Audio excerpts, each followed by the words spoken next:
வதந்தினா என்னங்க? உறுதி செய்யப்படாத, அரைகுறை உண்மையாக இருக்கக்கூடிய, முழுமை பெறாத தகவல்கள் அடிப்படையில் அந்த ஒரு செய்தியை மக்கள்கிட்ட கொண்டு போய் சேர்க்கறது.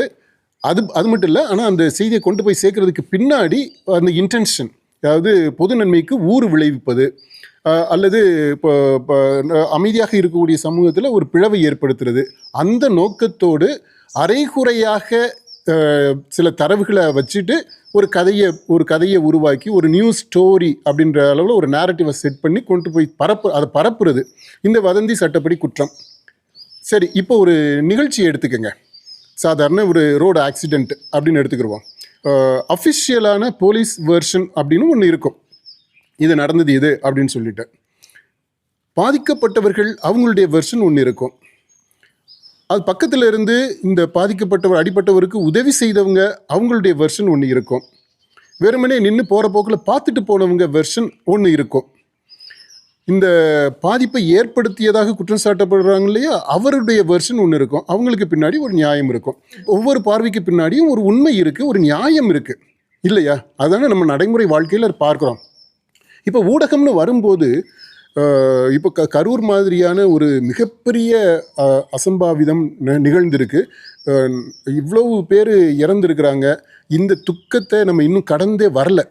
இதை வந்து இதனுடைய தாக்கத்தை இன்னும் முழுசாக நம்ம கிரகிக்க கூட இல்லை.